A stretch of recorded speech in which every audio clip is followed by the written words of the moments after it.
た10年一緒に旅しただけだし。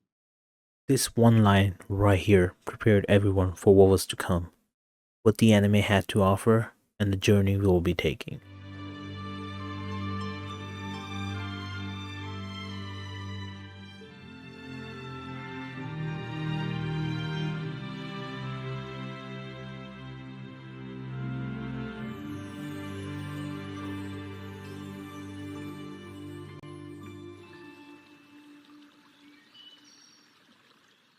Hey everyone, it's me, Waji. It's been a minute since I did a video.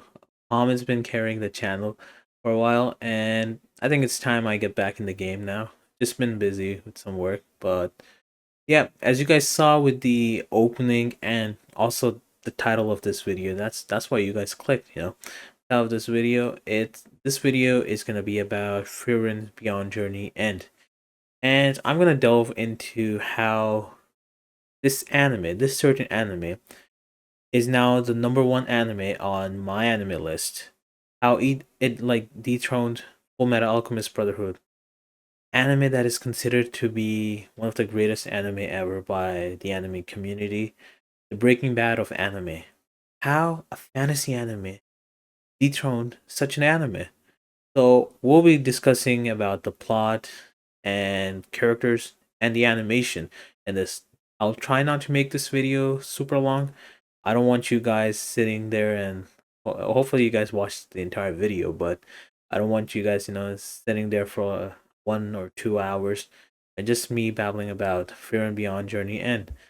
But this is just my take, my personal opinion on the anime and how it got to the number one spot. So let's begin with plot.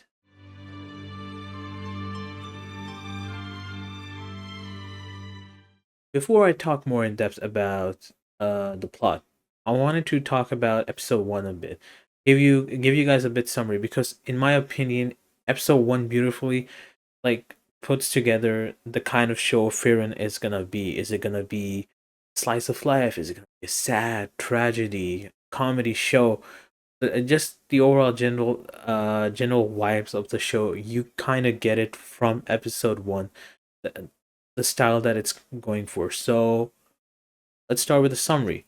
After 10 years of traveling together and defeating the Demon King, the hero party, Frieren the mage, Himmel the hero, Aiter the priest, and Aizen the warrior, come back to the royal capital.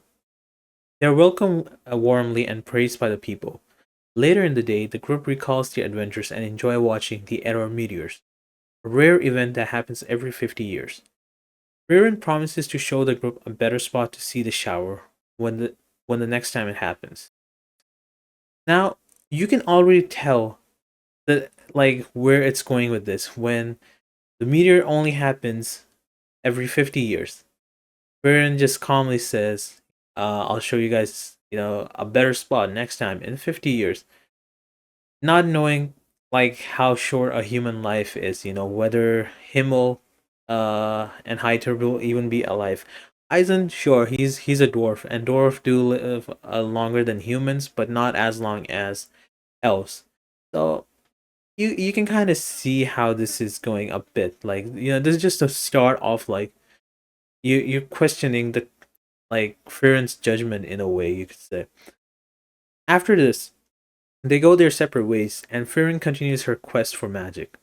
50 years later, a still youthful Frieren returns to the royal city to retrieve an item from Himmel, who is now much older. They reunite with Heiter and Aizen, who have also aged considerably. They go to the spot where Frieren promised them 50 years ago to watch the Era meteors, reminiscing about their past adventures. Soon after, Himmel peacefully passes away, and the hero party and townsfolk gather to mourn him at his funeral. During the ceremony, Frieren breaks down in tears. 人間の寿命は短いって分かっていたのに、なんでもっと知ろうと思わなかったんだろう。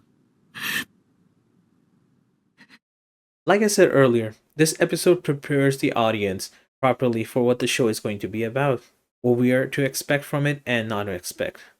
When the anime started airing, they released the first 4 episodes together on Crunchyroll. And in Japan, here's a fun fact: in Japan, all these 4 episodes were combined together into one long episode, and it even had a special new ending. And I think that is how you should watch it, because if the first episode was about Friren's goal now, then the later 3 are world building, how magic works.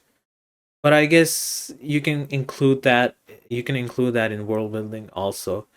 But introducing Fern, who is also a main cast of, and it also shows how Frieren is trying to better understand human and respect time, my opinion. This sets up the tone for what the next 24 episodes are going to be. Now, the overall theme of this anime is not something groundbreaking that deserves it the spot number one, but it's the structure, storytelling, and most importantly, the characters, the way they're handled, the way Frieren is handled, Burn, Stark, and not just them, like all the other side characters that are introduced in different episodes are handled in each episode. That's what makes this a number one anime. There have been a lot of animes that have similarities to Frieren, like trying to understand some simple emotions, or out of time, time moves differently for you, or you age differently, that kind of stuff, or some other bits of tragedy like losing people, losing your loved ones, and all that. So there have been a lot of similarities, but like I said, what sets it apart are the characters.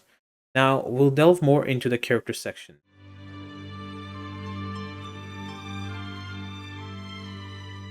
What makes the internet like Frieren, Fern, or Stark, or any other characters in this show?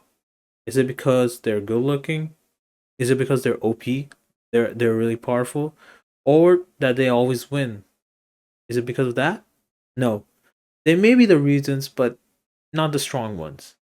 The real reason why these characters are so beloved is due to them having some flaws.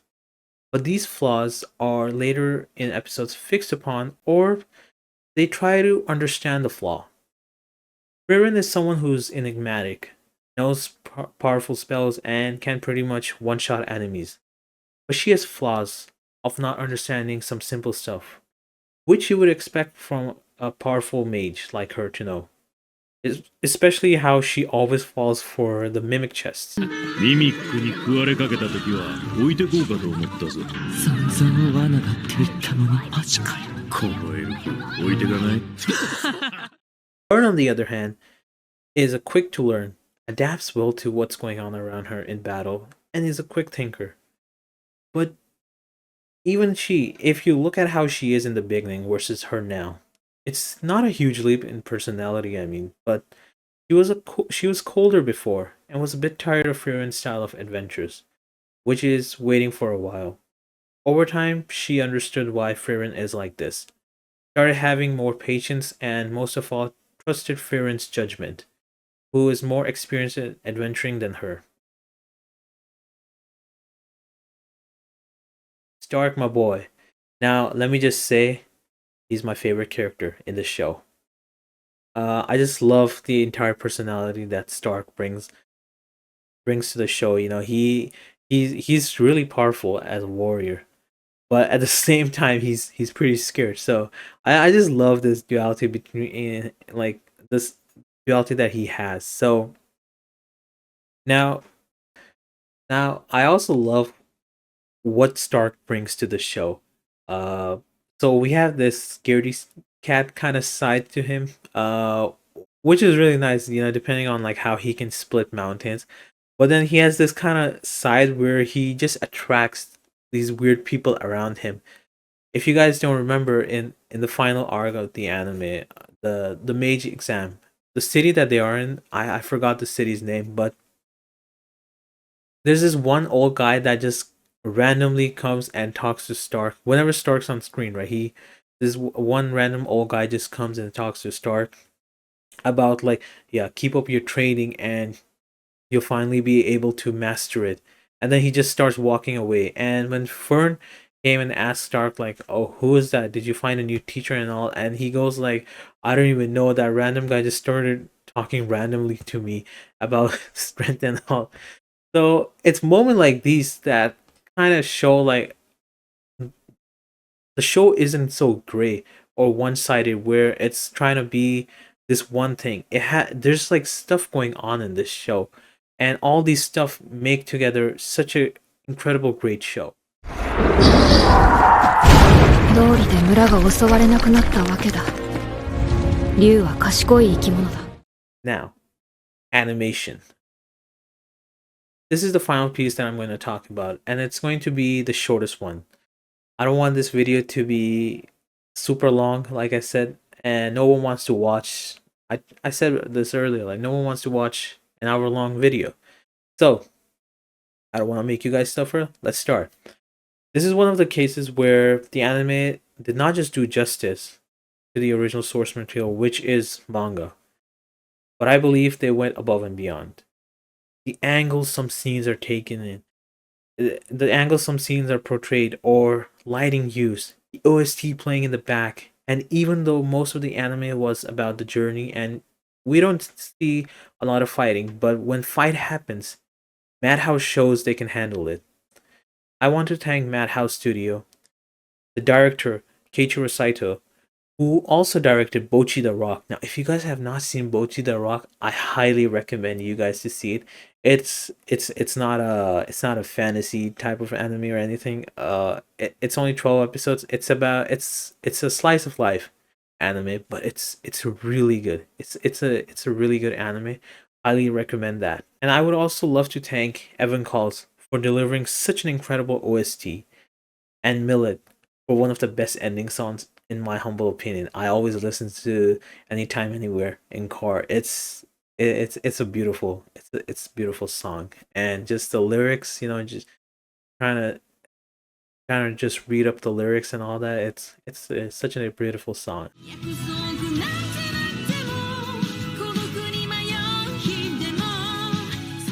But yeah, guys, hopefully this is a short video and you guys enjoyed this video. But if you did, please consider giving it a like.